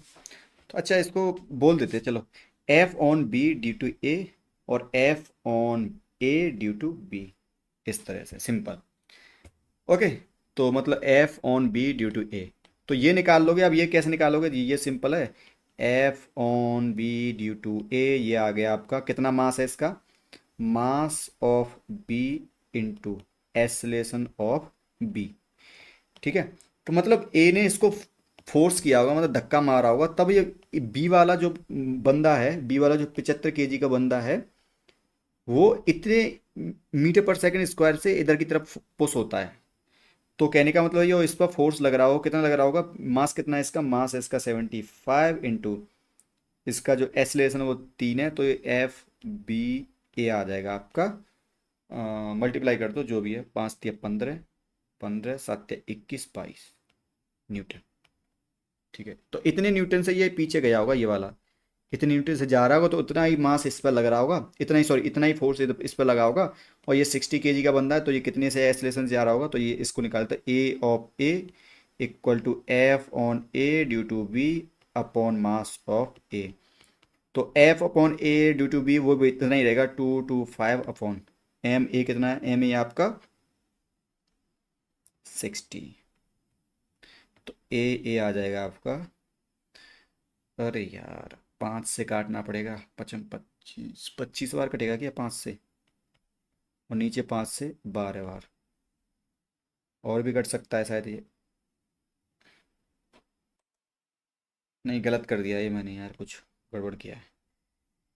15 से काट सकते हैं, 215 का स्क्वायर करेंगे तो वो कितना होता है, 225 ही होता है, तो 15 का स्क्वायर करें तो 15 से ऊपर वाले को काटेंगे 15 बार, और नीचे वाले को काटेंगे 4, तो ये आ जाएगा। और इसको और फर्दर कैलकुलेट करेंगे तो ये कितना हो जाए, 4×3 = 12 डॉट 15 में से 12 गए तो 3, 3 बचेंगे, मतलब 30, 30 7×4 = 28 मीट समथिंग इस टाइप, मतलब एक नंबर और आ जाएगा, मान लो मीटर पर सेकंड स्क्वायर, इस तरह से। अब देख सकते हो यहाँ पर कि जो ज़्यादा मास वाला था वो कम एसिलेशन जाता है, और ये कम मास वाला होता है वो ज़्यादा एसिलेशन से जा रहा होता है। ठीक है। ओके। नेक्स्ट क्वेश्चन ये हो गया। अच्छा, इसको वेक्टर फॉर्म में लिखेंगे तो वेक्टर फॉर्म में भी लिख सकते हैं। जो एफ वेक्टर है वो प्लस आई डायरेक्शन में, से तो यहाँ पर प्लस आई कैप आ जाएगा, और एफ ए भी है माइनस आई आ जाएगा, तो यहाँ माइनस आई आ जाएगा, तो एसलेशन भी माइनस ही आएगा, तो उसमें हमें कोई दिखाने का अलग से ज़रूरत नहीं है। यहाँ पर अपना पता लग रहा है कि ये नेगेटिव डायरेक्शन है, ये पॉजिटिव डायरेक्शन में, तो ये नेगेटिव डायरेक्शन तो एक्सलेशन भी नेगेटिव डायरेक्शन लग रहा होगा। ठीक है, तो ये हो गया। Illustration 6.67 of Singage Newton's law of motion. A string is connected between surface and a block of mass 1 kg which is pulled by another string by applying 10 Newton. ठीक है, ठीक है, ठीक है। Calculate tension in string one, तो string one में tension, ठीक है। टेंशन इन स्ट्रिंग टू, तो स्ट्रिंग टू में टेंशन पूछा है। ओके, देन करते हैं इसको। ओके, तो अगर ये ब्लॉक वगैरह जब रुका हुआ सब चीज़ें मतलब रुकी हुई थमी हुई होती हैं, तब जो स्ट्रिंग में जो क्या बोलते हैं, जो टेंशन होता है ना, तो स्ट्रिंग में टेंशन हर पॉइंट पर एक इधर होगा तो सेम अमाउंट ऑफ टेंशन होता है। जैसे यहाँ पर अब ब्लॉक को स्ट्रिंग ऐसे खींच रही है, तो मैं बोलूँगा कि यहाँ पर मान लो टेंशन T2 लग रहा है। ठीक है, तो ऐसे इधर फोर्स के अपोजिट जो लग रहा होगा, टेंशन अपोजिट ही लगता है हमेशा टेंशन, तो इधर लग रहा होगा कॉन्टैक्ट के हमेशा अपोजिट ही लगता है, तो यहाँ पर लग रहा होगा फोर्स के अपोजिट लग रहा होगा T2। तो एक तो चीज़ यही हो जा रही है कि T2 आपका, अब चूंकि ब्लॉक ऊपर नीचे कहीं नहीं जा रहा है, तो रुका हुआ है, तो T2 इक्वल टू आपका फोर्स हो जाएगा, सिंपल। ठीक है, और फोर्स कितना है, 10 न्यूटन है, तो T2 तो आपका 10 न्यूटन हो गया। ठीक है भाई। अब मतलब T2 का काम हो गया हमारा, कि T2 मतलब टेंशन इन स्ट्रिंग टू, तो ये काम हो गया। अब T1 वाला देख लेते हैं कहानी। तो T1 वही वही स्ट्रिंग ये है, तो जैसे कांटेक्ट से अबव लग रही, मतलब दूर बाहर की तरफ कांटेक्ट से अपोजिट डायरेक्शन लग रही होगी वो T1, तो ऐसे ही यहाँ पर कांटेक्ट से अपोजिट डायरेक्शन में T1 लग रहा होगा। ठीक है, तो एक्चुअली कहीं यहाँ पर कहीं भी और जगह पर पॉइंट पर देखोगे तो वहाँ पर एक T1 ऐसे लग रहा होगा, T2 ऐसे लग रहा, T1 ऐसे लग रहा होगा। मतलब स्ट्रिंग के हर पॉइंट पर एक ऐसे लग रहा होगा T1, एक ऐसे लग रहा होगा T1, इस तरह से। ठीक है, ऐसे है। ओके, तो अब इस वाले में देखोगे, यहाँ वाले इस वाले केस में यहाँ पर फ्री बॉडी डायग्राम बनाओगे आप, मतलब इस ब्लॉक पर फ्री बॉडी डायग्राम बनाओगे आप, तो इसमें देखो आप कि T2 ऊपर है इक्वल टू mg नीचे है, और T1 उसके साथ में ही है। तो ये फ्री बॉडी डायग्राम यहाँ पर बनाने वाले हो आप ब्लॉक के लिए। तो T2 ऊपर है, ठीक है। अब ब्लॉक कहीं जा नहीं रहा है, ब्लॉक कहीं जा नहीं रहा है, इसलिए मैं T2 को, क्योंकि ब्लॉक ना तो ऊपर जा रहा है नीचे जा रहा है, T2 को बराबर करना पड़ेगा मुझे ये T1 प्लस एम जी के, क्योंकि एम जी इस ब्लॉक पर ग्रेविटेशनल फोर्स होगा। ठीक है, वो लगता ही है हमेशा, तो एम जी नीचे ही रहेगा, नीचे ही रहेगा हमेशा ग्रेविटी के अलॉन्ग, और एक स्ट्रिंग की वजह से इस पर T2 टेंशन लग रहा होगा। तो ओवरऑल जो T2 होगा, ये T2 होगा वो इस एम जी प्लस T1 के बराबर होगा। ठीक है, तो T1 आ जाएगा आपका T2 माइनस एम जी, तो T1 आ जाएगा, T2 कितना है 10, माइनस एम कितना है 1, और जी भी आपका कितना होता है 10, तो T1 कितना आ जाएगा यहाँ पर 0।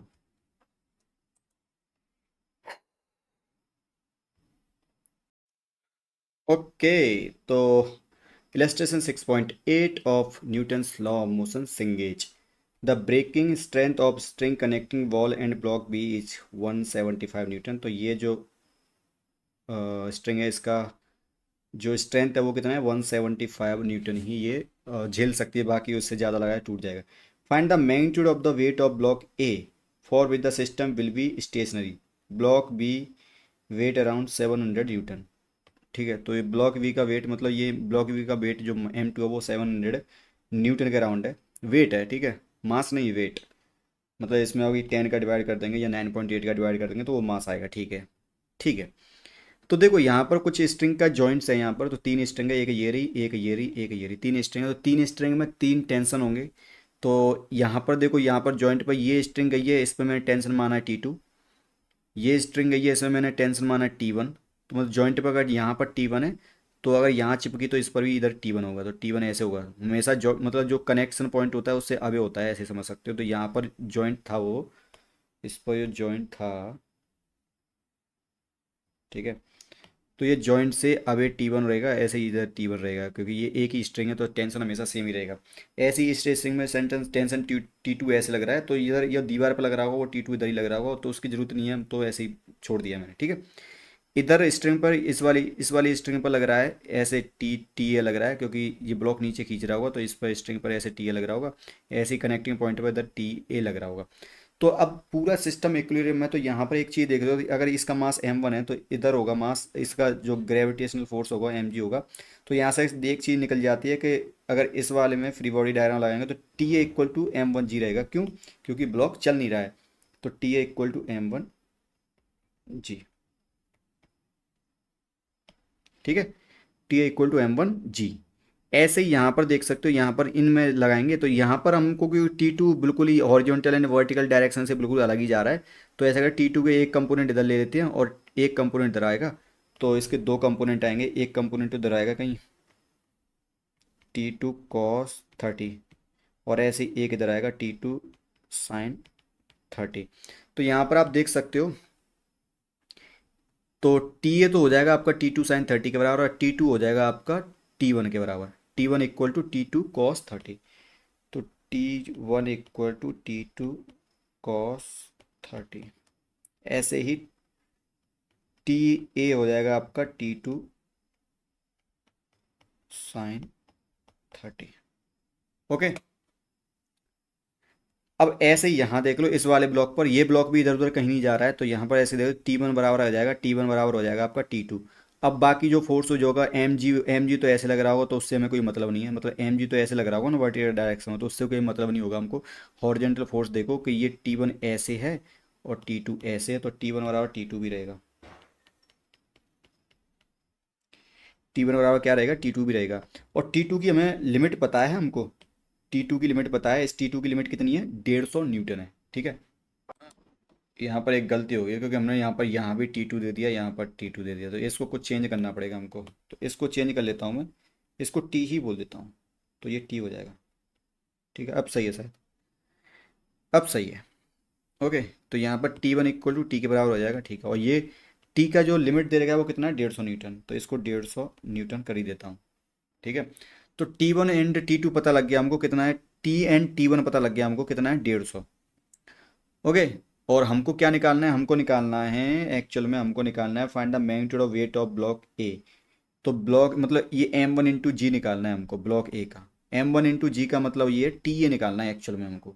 m1 × g मतलब वेट, मतलब ब्लॉक का अगर मास पूछता है तो m1 निकालते हैं, अगर ब्लॉक का वेट पूछा है तो m1 × g निकालना है, और m1 × g पता है हमको कितना है, टी ए के बराबर है, टी ए के बराबर। तो एक्चुअल हमको टी ए फाइंड करना है। ओके, तो टी ए फाइंड करते हैं, कैसे करेंगे। टी ए इक्वल टू क्या है, टी ए इक्वल टू क्या है, T2 sin 30। अब T2 कैसे निकालेंगे, T2 यहाँ से निकाल लेंगे, तो टी ए हो जाएगा आपका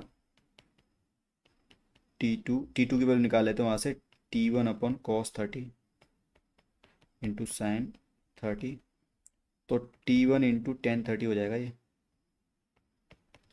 और T1 कितना है, 150 इंटू tan 30, 1/√3 होता है आई थिंक, ठीक है। अरे यार, ये 150 नहीं है, 175 है, मैं क्या कर रहा हूँ, ये 175 है, तो ये 175 आएगा यहाँ पर, ठीक है। तो ये आएगा T1 175/√3। अगर मास पूछता, m1 पूछता, तो वो आ जाएगा आपका T A/g, ठीक है, इस तरह से। तो ये क्वेश्चन हो गया है आपका। और T2 भी निकाल सकते हैं, ये T2 भी निकाल सकते हैं, T2 कैसे आएगा वो भी निकाल लेना आप। ओके, देन हो गया ये। Illustration 6.9 of सिंगेज Newton's law of motion.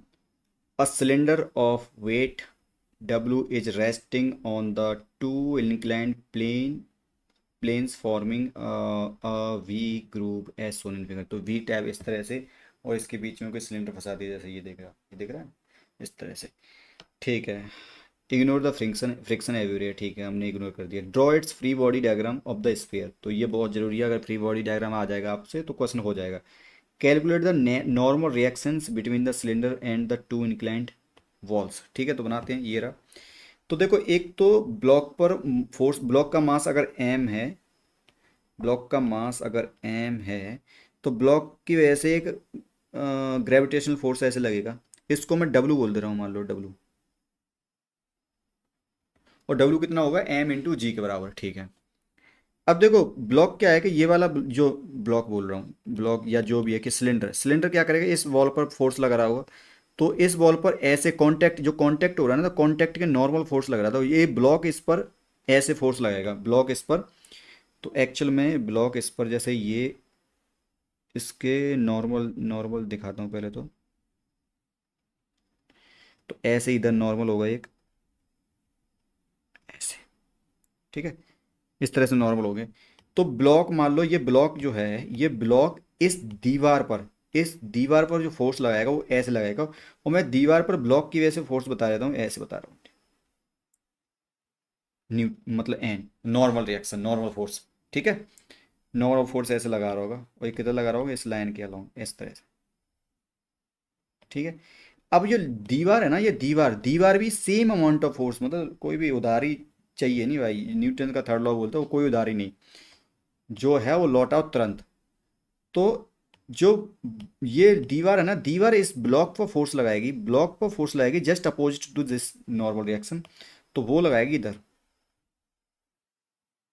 तो ऐसे बोल दो ना, इधर इधर ही लगाएगी, जितना इधर लगाए इधर ही लगाएगी, मतलब जस्ट ऐसे।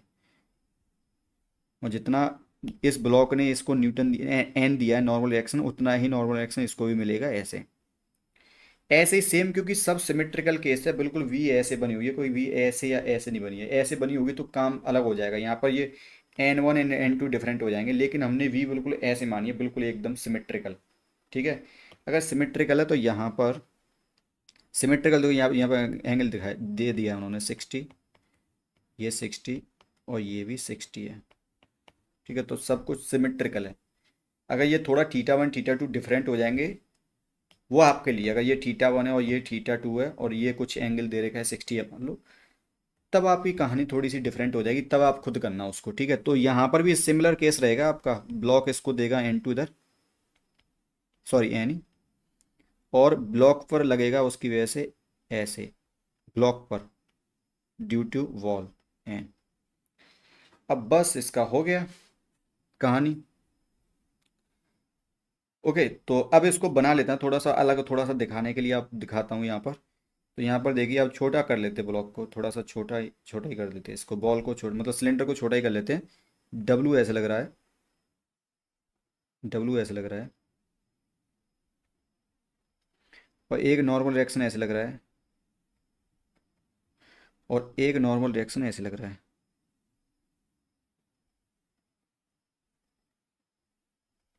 ऐसे। तो ऐसे लग रहा होगा, ठीक है। और देख लेते हैं कितना एंगल लग रहा होगा दोनों, मतलब ये नॉर्मल रिएक्शन और डब्लू के बीच कितना एंगल है, तो उससे हमारी थोड़ा कैलकुलेशन करने में आसानी होगी। तो ये एंगल फाइंड कर लेंगे हम, इससे हमारा काम हो जाएगा। ये एंगल निकालना है हमको, तो ये एंगल कैसे निकालेंगे, देखो, अगर ये ऐसे डालोगे तो ये एंगल हो जाएगा 30, ये कितना हो जाएगा 30, दिस विल बी 30, और ये 90 है, तो ये एंगल हो जाएगा 60, कितना होगा ये 60, दिस विल बी 60, 60, ठीक है, दिख रहा होगा शायद 60, ठीक है। तो हाँ, तो ये वाला होगा आपका 60, ये होगा आपका 60, ये भी 60 होगा, ठीक है। अब इन दोनों की मदद से, और ये भी शायद 60 होगा, ये भी शायद आई थिंक, ये कितना होगा, ये 60 है, ये 60 है, तो ये कितना होगा 180 होता है ना टोटल, सॉरी 360 होता है, तो ये कुछ 300 होगा, उससे कोई मतलब नहीं, छोड़ो उसको, ठीक है। तो ये 60 है हमारा, ओके। अब एक चीज़ देखो, अगर एक हॉरिजॉन्टल लाइन खींचे हम, हॉरिजॉन्टल लाइन खींचें एक, तो एन के दो कंपोनेंट हो जाएंगे। अगर ये एंगल पता होगा हमको, अगर ये 60 है, ये टोटल एंगल 60 है, तो ये एंगल कितना हो जाएगा आपका,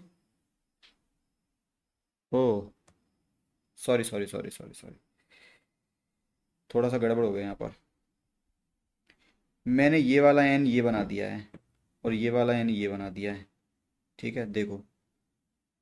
तो एक्चुअल में ये 60 नहीं रहेगा अब ये वाला एंगल, ये वाला डिस्टेंस जो होगा ना, ये वाला एंगल, वो ये होगा, मतलब ये जो जो एंगल होगा, वो ये होगा। तो ये कितना होगा आपका? ओ ये निकालना पड़ेगा यार।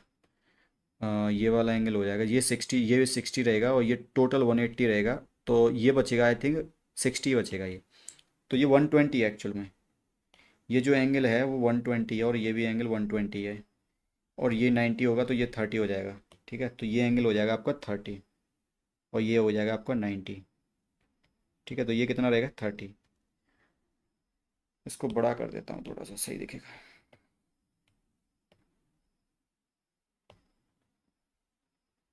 देखो ये जो है ना, ये वाला जो ये वाला एन है वो ऐसे बढ़ा दिया है मैंने, क्योंकि सेंटर पे लग रहा है ना, तो इस तरह से दिखेगा वो ये वाला है।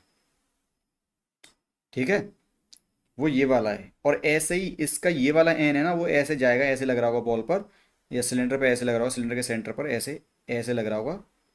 वो ये है, मतलब दोनों का ये है। ठीक है, तो अब इस वाले के और इस वाले, मतलब इस वाले और इसके बीच में जो एंगल था, वो यहाँ पर इसके और इसके बीच में एंगल रहेगा, वो कितना रहेगा? टोटल 120 रहेगा, 120 रहेगा। और हम देखा है कि ये आपका 90 डिग्री रहेगा, क्योंकि ये हॉरिजॉन्टल लाइन है और ये वर्टिकल लाइन है। तो ये 90 रहेगा, तो ये 30 होगा, ऐसे ये 30 हो जाएगा। ठीक है, तो इससे हमारा थोड़ा सा आसानी ये होगी, क्योंकि हमको जो कंपोनेंट है ना, वर्टिकल एंड हॉरिजॉन्टल कंपोनेंट है, उनको वो करने में आसानी होगी, मतलब कंपोनेंट करने, मतलब डिवाइड करने में, क्या बोल रहा हूँ मैं, कंपोनेंट्स को स्प्लिट करने में आसानी होगी, कहने का मतलब ये है। अब यहाँ से आप देख सकते हो कि ये कंपोनेंट थोड़े से जैसे ये एन एन का कंपोनेंट इधर आएगा, एन कॉस थीटा आएगा, कॉस 30।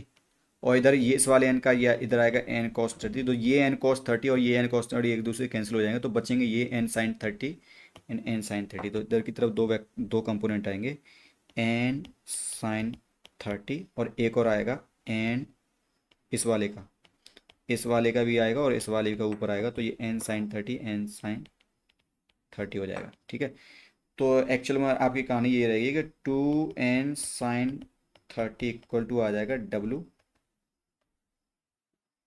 ठीक है, अब निकालना क्या था आपका? निकालना आपको था, अरे भूल गया मैं, तो निकालना आपको क्या था? निकालना क्या था? ये तो फ्री बॉडी डायग्राम बनेगा ये रहा। ठीक है, फ्री बॉडी डायग्राम देख लिया आपने, कैलकुलेट नॉर्मल रिएक्शन बिटवीन, ठीक है, नॉर्मल रिएक्शन एन निकालना है। तो 2n sin 30 की वैल्यू 1/2 इक्वल टू W, तो एन की इक्वल टू हो जाएगा W। दैट्स इट, हो गया।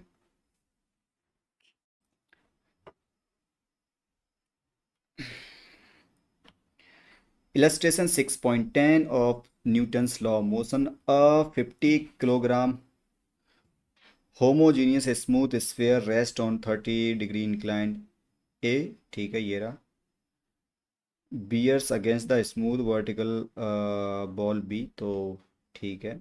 Calculate contact force at A। तो यहाँ पर कॉन्टैक्ट फोर्स निकालना, जो अभी किया, मतलब इससे पहले क्वेश्चन था 6.9 वैसा ही है, एंड बी।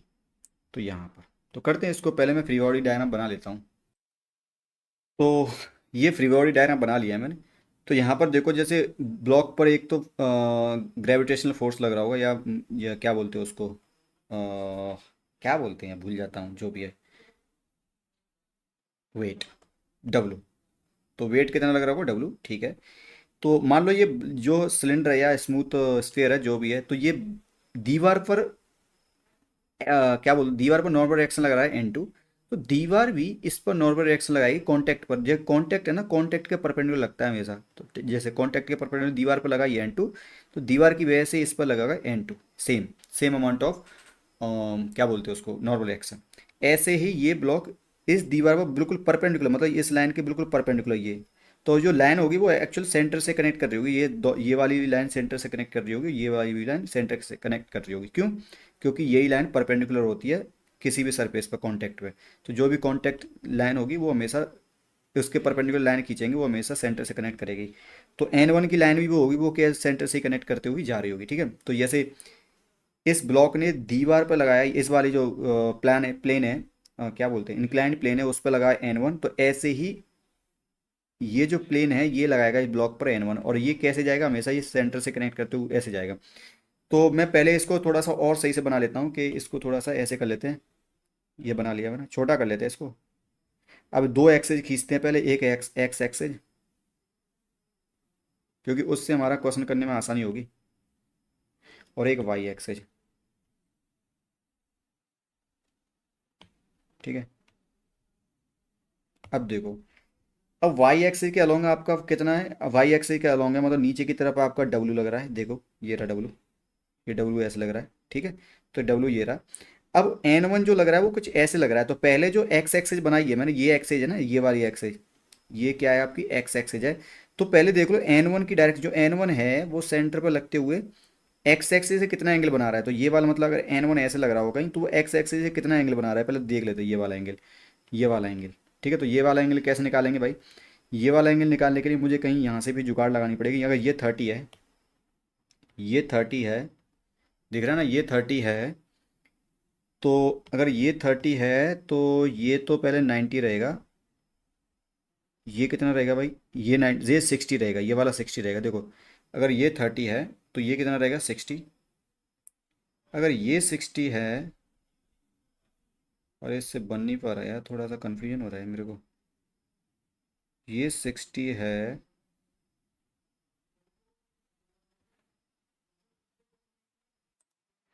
हाँ ये देखो ये कैंची बन रही है, देखो अगर ये 60 है, ये वाला 60, ये 60 है, अरे यार ये 60 है तो ये भी 60 रहेगा, ठीक है कि नहीं, ये कितना है 60 है, तो इसको लिख देता हूँ, ये कितना है 60, तो ये 60 तो ये भी 60 रहेगा, ये वाला 60 रहेगा, लेकिन ये 90 रहेगा। अगर ये 90 है तो ये ट्रायंगल बन रहा है, ये ट्रायंगल बन रहा है, ये एक साइड का 60 है, ये 90 है, तो ये कितना रहेगा 30, तो एक्चुअली में ये कितना रहेगा 30,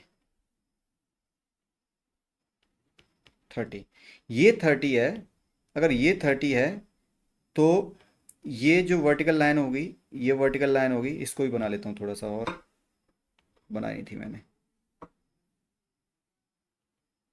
ठीक है, तो ये लाइन होगी, इस पर भी कितना होगा 30 बन रहा होगा, तो ये कितना होगा 60 हो जाएगा। ठीक है, तो ये 60 हो जाएगा, ये कितना होगा 60 हो जाएगा। ओके, तो यही चाहिए हमको वैसे।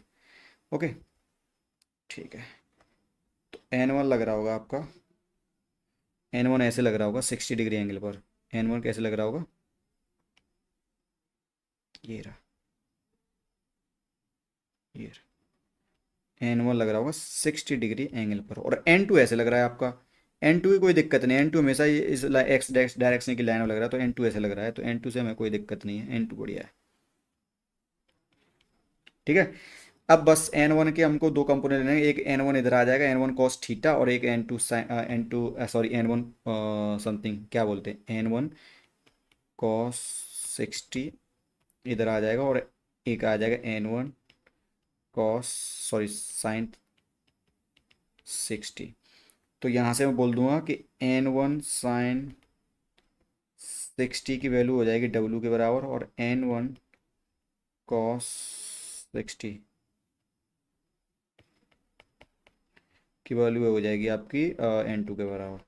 ठीक है, एक्चुअल निकालना था क्या हमको, N one and N two दोनों ही निकालने हैं हमको, calculate the contact force at A and contact force at B, तो कॉन्टैक्ट फोर्स ही वो एन वन एन टू है, वो निकालनी है हमको। ओके, तो दो इक्वेशन आ गई हमको, दो इक्वेशन आ चुकी है हमारे पास, तो इससे हमको क्या निकालना है, और डब्ल्यू शायद दे रखा है क्वेश्चन में, हाँ डब्ल्यू दे रखा है, डब्ल्यू मतलब ये दे रखा है। ठीक है, तो एन वन आ गया आपका, एन वन कितना आ गया, एन वन आ गया आपका अरे यार N one into √3/2 equal to W, तो एन वन आ गया आपका 2W/√3, दैट्स इट। ऐसे ही एन टू एन टू निकालेंगे, तो ऐसा करो इसमें से ये डिवाइड कर दो, या जो भी है इसको यहाँ इससे कर दो। ठीक है, तो ये आ गया आपका एन वन की वैल्यू 2W/√3, और कॉस 60 की वैल्यू होती है 1/2 एन टू, तो एन टू की वैल्यू आ गई, एन टू आ गया आपका W/√3। ओके, तो ये दोनों N one and N two की वैल्यू आ गई, और डब्ल्यू आपको पता है एम जी के बराबर है, डब्ल्यू क्या है, WH/m/g, तो एम 50 है और जी की वैल्यू कितनी है 10 ही मान लेते हैं, तो 500 न्यूटन क्या है आपका डब्ल्यू वेट। ओके, तो ये हो गया आपका क्वेश्चन।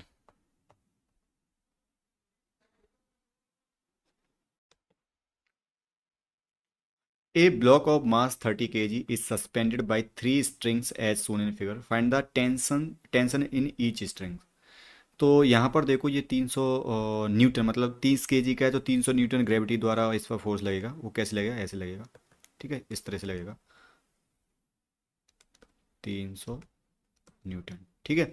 और देखो हर एक स्ट्रिंग, ये तीन डिफरेंट डिफरेंट स्ट्रिंग है, सब में टेंशन डिफरेंट डिफरेंट रहेंगे। तो यहाँ पर देखिए जैसे ये पहली स्ट्रिंग, ये वाली पहली स्ट्रिंग है, इसमें मैंने टेंशन T1 माना है, ठीक है। और हमेशा ये किसी भी जॉइंट से, जो जॉइंट होता है ना, कहीं भी पॉइंट पर जॉइंट होता है उससे अबे लगता है। तो यहाँ पर जैसे ये ब्लॉक के पास जॉइंट है, इससे अबे लगेगा T1। ऐसे ही यहाँ पर जो ये पॉइंट है, ये पॉइंट है, इसके पास ये वाला जो पॉइंट है ना, इसके अबे दूर लगेगा, तो यहाँ पर ये T1 मतलब सेम अमाउंट ऑफ फोर्स लगेगा, बस जॉइंट से अबे। ऐसे ये वाली स्ट्रिंग है तो इसमें जॉइंट से अभी लग रहा है T2, और ये वाली स्ट्रिंग है इसमें जॉइंट से अभी लग रहा है T3, ठीक है। तो यहाँ पर आप देखोगे, यहाँ पर हमको एक क्या करना होता है, एक्स और वाई कंपोनेंट वाले फोर्स को ऐड करना होता है या घटाना होता है, जो भी है, ठीक है। Net force along the x y axis या अलोंग दी एक्स एक्सिस रखना होता है, ठीक है। तो ये T2 वाला थोड़ा सा अलग डायरेक्शन में जा रहा है, तो T2 के हम कंपोनेंट करेंगे, एक तो वाई डायरेक्शन में कर देंगे, एक एक्स डायरेक्शन में कर देंगे, ठीक है। तो जैसे T2 है, अब ये एंगल 37 है, ठीक है। ये वाला एंगल मैं बोल दे रहा हूँ, ये वाई डायरेक्शन वाला जो लाइन है, वाई एक्सेज है, वाई एक्सेज से ये बोल दे रहा हूँ ये थीटा एंगल पर है, ठीक है। तो थीटा इक्वल टू कितना हो जाएगा, थीटा इक्वल टू हो जाएगा यहाँ पर 90 - 37, ठीक है, जो कि आएगा शायद 53 आएगा, ठीक है। तो ये एंगल 53 है, तो ये 53 एंगल पर T2 लग रहा है, मतलब वाई एक्सेस से 53 एंगल पर लग रहा है T2। तो T2 का एक कंपोनेंट मतलब थीटा की तरफ आएगा, थीटा की तरफ आएगा कंपोनेंट, एक आएगा T2 कॉस थीटा, और थीटा से अवे, लेकिन जो अब T2 कॉस थीटा आया है, वाई डायरेक्शन वाला आया है, तो उसकी डायरेक्शन में आएगा T2 साइन थीटा, ठीक है। तो T2 cos theta, T2 sine theta, okay. अब देखिए यहाँ पर T2 के भी दो कंपोनेंट हो गए, वाई डायरेक्शन, एक एक्स डायरेक्शन, और ये T3 तो एक्स डायरेक्शन ऑलरेडी है माइनस एक्स में, और ये T1, ये वाला T1 जॉइंट पर जो है वो माइनस वाई डायरेक्शन में। तो सारे कंपोनेंट जो हैं वो सिर्फ एक्स एंड वाई डायरेक्शन में है, तो हमारा काम आसान हो जाएगा, ठीक है। तो जैसे जॉइंट पर देख रहा हूँ मैं, ओनली जॉइंट पर देख रहा हूँ, जॉइंट पर एट जॉइंट, एट जॉइंट। तो जॉइंट पे देख रहे हो, तो जॉइंट पे देखो आप एफ एक्स मतलब टोटल नेट फोर्स, मतलब सिस्टम इक्विलिब्रियम में है, पूरा सिस्टम किसमें इक्विलिब्रियम में, ना ये जॉइंट वाला पॉइंट ना तो इधर जा रहा है, ना ऊपर राइट कहीं भी नहीं जा रहा है, ठीक है। तो कहीं भी नहीं जा रहा है, तो net force along x direction वो कितना होगा, इसका जीरो होगा, ठीक है। तो and along the y direction वाला भी जीरो होगा, मतलब ये दोनों मतलब फोर्स जो along the x direction, net force along the x direction and net force along the y direction, वो क्या होगा, जीरो होगा, ठीक है। तो यहाँ पर एक्स वाला देखते हैं, पहले एक्स वाले में देखो T3 किधर लग रहा है, T3 negative direction, negative x direction लग रहा है, तो इसलिए यहाँ पर -T3 कर दिया, ठीक है। प्लस करेंगे, प्लस करेंगे, और ये T2 cos theta, T2 sine theta किधर लग रहा है, ये पॉजिटिव एक्स डायरेक्शन लग रहा है, तो इसलिए प्लस T2 साइन थीटा, इस तरह से नेट फोर्स हो गया ये। अब स्ट्रिंग पर नेट फोर्स क्या है, जीरो के मतलब नेट फोर्स क्या है, जीरो है, मतलब पार्टिकल कहीं भी नहीं जा रहा है। ऐसा होता है, net force equal to mass into acceleration होता है, मास इंटू ए एक्स होता है। लेकिन ए एक्स तो जीरो है, पार्टिकल ना तो एक्स डायरेक्शन में जा रहा है ना वाई डायरेक्शन में जा रहा है, कहने का मतलब ये एक्स डायरेक्शन में कहीं जा ही नहीं आ रहा, तो ये क्या है आपका, जीरो है। इसलिए net force T3 - T3 plus T2 sine theta equal to क्या हो जाएगा, जीरो हो जाएगा, ठीक है। ऐसे ही वाई डायरेक्शन वाला भी फोर्स देख लेंगे, तो वाई डायरेक्शन वाला फोर्स देखेंगे तो यहाँ पर T2 cos theta Y direction ऊपर की तरफ लग रहा है, तो ये इसलिए इसको प्लस बोल दिया, प्लस T2 cos थीटा। और T1 लग रहा है वो नेगेटिव डायरेक्शन लग रहा है, माइनस वाई डायरेक्शन लग रहा है, इसलिए यहाँ पर -T1 ले लिया। और इधर भी आपका वही आएगा कि MAY, ठीक है। अब AY आपका जीरो है, क्योंकि पार्टिकल रुका हुआ है, पार्टिकल ना तो कहीं जा रहा है, मतलब ये वाला पॉइंट जो है यहाँ पर फोर्स लगना है ना इस पॉइंट पर, तो ये पॉइंट रुका हुआ है, किधर भी नहीं जा रहा, तो इसका एक्सेलरेशन कितना होगा, जीरो होगा, जीरो। तो ये हो जाएगा T2 cos theta minus T1 equal to zero. यहाँ से T2 की वैल्यू आ जाएगी T1 अपॉन कॉस थीटा।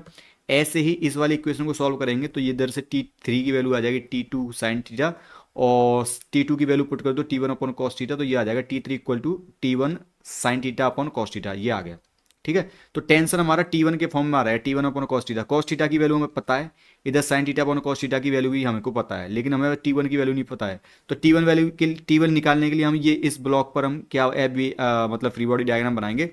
तो यहाँ पर देखो T1 ब्लॉक भी कहीं भी नहीं जा रहा है, तो ब्लॉक पे जो फोर्स लग रहा है, नेट फोर्स लग रहा है, वो कितना होगा, जीरो के बराबर होगा। क्यों, क्योंकि इसके अंदर भी कोई भी एक्सलेशन नहीं है। तो इस पर नेट फोर्स किधर है, ओनली वाई डायरेक्शन हो, तो वाई डायरेक्शन नेट फोर्स जैसा T1 ऊपर की तरफ है, T1 ऊपर की तरफ, तो इसलिए T1 प्लस ले लिया है। और 300 न्यूटन जो लग रहा है वो नीचे ग्रेविटेशनल फोर्स है वो नीचे की तरफ लगेगा, तो इसलिए -300 ले लिया इक्वल टू 0। ठीक है, तो यहाँ से T1 इक्वल टू कितना आ गया, 300 न्यूटन आ गया। तो अब इसमें बस पुट करना है, बस अपना अपना काम हो गया। T3 इक्वल टू T1, ये मतलब ये T3 equal to T1 tan theta हो जाएगा, और T2 आपको पता ही है T1 अपॉन कॉस थीटा। तो T1 भी पता लग गया, T1 कितना है आपका, T1 है आपका 300 न्यूटन। बाकी टेन थीटा की वैल्यू पता है हमको, थीटा की वैल्यू मतलब 53 डिग्री होती है। तो आप T1 T2 T3 सब निकल गया है यहाँ से। ठीक है, तो ये हो गया आपका question. Two particles of masses 10 kg and 35 kg are connected with four strings at points B and D as shown in figure. Determine the tensions in various segment of the string. देखो पूरा system क्या किस में equilibrium है, तो हमको यहाँ पर क्या करना पड़ेगा, x direction and y direction वाले नेट फोर्स को जीरो करना पड़ेगा, बस सिंपल। ठीक है, तो पहले हम इसमें मतलब सारी स्ट्रिंग्स में पहले टेंशन देख लेते हैं। तो मान लो पहली स्ट्रिंग ये वाली, ये पहली स्ट्रिंग है, तो इसमें मान लो टेंशन कितना है, ये इस पॉइंट पर T1 है। ठीक है, और इधर आपका T2 बोल दे रहा हूँ, और इधर आपका T3। ठीक है, और इस वाली स्ट्रिंग में आपका मान लो ये T4 है। ठीक है, और इधर तो 350 न्यूटन नीचे लटकाई है। ठीक है, उससे कोई दिक्कत नहीं है हमको। ओके, तो बस अब इसको करते हैं। तो जैसे मान लो इस वाले पॉइंट पर देख रहा हूँ, इस वाले पॉइंट पर देख रहा हूँ, तो इस वाले पॉइंट पर एक ऐसे वर्टिकल लाइन ड्रॉ करिए, ऐसे यहाँ पर ड्रॉ है। तो हमको ये बस T2 और T3 के कंपोनेंट निकालने पड़ेंगे, और किस डायरेक्शन में निकालने पड़ेंगे, टोटल एक्स एंड वाई में। तो जैसे T4 देख अलग डायरेक्शन है, मतलब ना तो एक्स में ना वाई में। यहाँ पर T3 भी आपका अलग डायरेक्शन है, ना तो एक्स में ना वाई में। ठीक है, ऐसे ही T2 भी आपका ना तो वाई में और ना एक्स में। तो हमको ये क्या करना पड़ेगा, इनके कंपोनेंट लेने पड़ेंगे। ठीक है, तो जैसे ये 30 डिग्री है, तो T2 का एक ऊपर की तरफ कंपोनेंट आ जाएगा आपका, ऊपर की तरफ कंपोनेंट आएगा, इधर इधर आएगा T2 cos 30, cos 30। ठीक है, ऐसे ही इस T2 का इधर की तरफ आएगा, इस डायरेक्शन में आएगा T2 sin 30। ठीक है, अब इस T3 का देखेंगे, T3 का एक कंपोनेंट जैसे 37 होता है, 37 की तरफ आएगा, ये इधर आएगा आपका T2 T3 ना T3 cos 37, सॉरी। अब ऐसे ही इसका ये वाली डायरेक्शन, पॉजिटिव एक्स डायरेक्शन में T2 की तरफ T2 cos 30 की तरफ आएगा एक और। इसको कैसे लिखूं यार, T2 sin, प्लस कर देता हूँ, T2 sin 30 के पास में प्लस करना, T3 और ये कॉस था, तो ये हो जाएगा sin 37 डिग्री। ठीक है, अब यहां पर देख लिए भाई, तो इसके भी दो कंपोनेंट हो जाएंगे। हाँ, इस वाले पॉइंट पर भी दो कंपोनेंट होंगे, क्योंकि T3 ऐसे भी लग रहा होगा। ठीक है, तो T3 ऐसे लग रहा होगा। अब हमको ये एंगल निकालना पड़ेगा, ये वाला एंगल निकालना पड़ेगा, क्योंकि ये जरूरत पड़ेगी। तो ये वाला तो एंगल होगा 45। ठीक है, तो ऐसे करके जेड बन रहा है ना, एक तरह से जेड बन रहा है। ये वाला एंगल निकालते हैं, ये वाला भी आपका 37 हो जाएगा। तो ये ऐसे जेड बन रहा है, तो ये 37 हो जाएगा। ठीक है, तो इस वाले पॉइंट पे इसको, जैसे बी पॉइंट पे तो पता लग गया आपको, जैसे बी पॉइंट पे दो तो फोर्स ऐसे आ रहे हैं। ये तो आ रहा है T2 sin 30। ठीक है, और एक फोर्स और आ रहा है, वो कितना आ रहा है, +T3 sin 37। ठीक है, ये बी पॉइंट है। ओके, इधर बनाता हूँ थोड़ा सा, ये बी पॉइंट है। और बी पॉइंट के जैसे नीचे की तरफ 100 न्यूटन और लग रहा है, तो नीचे की तरफ भी 100 न्यूटन लग रहा है, ऐसे 100 न्यूटन।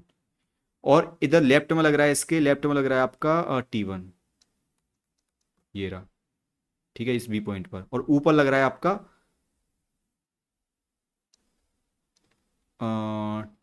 T2 cos 30 degree. तो ठीक है, तो इस तरह से लग रहा है। और पूरा सिस्टम किसमें, इक्विलिब्रियम में, तो नेट फोर्स क्या कर देंगे, इसका जीरो कर देंगे। तो यहाँ से एक तो आ गया T2 cos 30 equal to 100 Newton हो जाएगा, ये दोनों बराबर हो जाएंगे। तो T2 cos 30 equal to 100 Newton.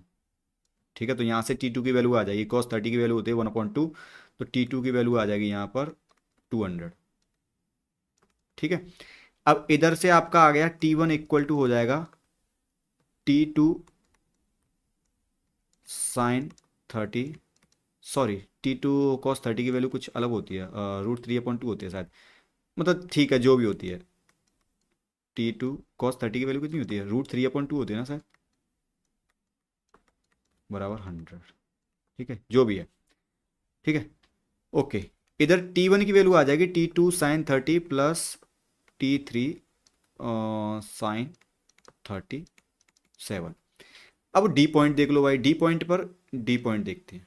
D point पर देखो, ये इधर T3 लग रहा है, T3 लग रहा है इधर की तरफ, और वो 37 डिग्री लग रहा है आपका वाई एक्सिस है, तो वाई एक्सिस की तरफ इसका कंपोनेंट आ जाएगा एक, T3 का वाई एक्सिस की तरफ कंपोनेंट आएगा, सॉरी वाई नहीं, सॉरी हाँ सॉरी, वाई एक्सिस की तरफ आ जाएगा T3 cos 37 डिग्री। और एक एक्स एक्सिस की तरफ आएगा, इधर की तरफ आएगा इसका, इधर की तरफ आएगा T3 का, कितना आएगा जी, T3 sin 37। ठीक है। अब T4 देखो कुछ अलग डायरेक्शन में, T4 का एक ऊपर की तरफ कंपोनेंट और आएगा, T4 का इधर की तरफ एक और कंपोनेंट आएगा वाई डायरेक्शन में, T4 cos 45 डिग्री, और इधर आएगा एक्स एक्स डायरेक्शन में T4 cos 45 है, तो इधर आएगा sin 45। और नीचे की तरफ कितना है, 350, नीचे की तरफ, तो नीचे की तरफ 350 दे ही रखा है, 350। तो इधर से भी एक दो इक्वेशन और आ जाएंगे, जैसे 350 इक्वल टू हो जाएगा, 350 इक्वल टू हो जाएगा T4 cos 45 degree plus T3 cos 37 degree हैं, और इधर आ जाएगा T3 sin 37 degree plus, sorry equal to हो जाएगा T4 sin 45 डिग्री। तो एक चीज देखो, कितने अननोन है यहाँ पर, कितने अननोन है यहाँ पर, कितने अननोन है, T1 T2 T3 T4 unknown है ना, मतलब चार टेंशन निकालने, मतलब चार अननोन है, और चार ही इक्वेशन, एक तो इक्वेशन ये रही, एक इक्वेशन, दो इक्वेशन, मतलब ये रही दो इक्वेशन, इधर ये तीन इक्वेशन, ये चार इक्वेशन, तो चार इक्वेशन है, और आपको चार अननोन निकालना है, तो इजी टू सॉल्व है, ये इजी टू सॉल्व है, आप खुद करना है इसको होमवर्क। ठीक है। तो इन सारी इक्वेशंस को सॉल्व करना, तो यहाँ से एक T3 T4 का रिलेशन यहाँ से आ जाएगा, और ऐसे ऐसे कर लेना। यहाँ पर T2 की वैल्यू तो पता ही है हमको, T2 की वैल्यू पता है, तो T2 की वैल्यू कहीं पुट कर दोगे, जैसे इधर पता पुट कर दोगे T2 की वैल्यू, तो एक T1 एंड T3 का एक डायरेक्ट रिलेशन आ जाएगा यहाँ पर। ठीक है, T1 एंड T3 का डायरेक्ट रिलेशन आ जाएगा, और फिर मतलब आप सॉल्व कर लोगे, मैं अब इसको क्या मतलब बाद में सॉल्व करूँगा। ठीक है, तो ये क्वेश्चन मेरी तरफ से हो गया, चार अननोन, चार ही इक्वेशन है आपके पास। ओके, इजी टू सॉल्व है, सिंपल, अलजेब्रा लगा देना।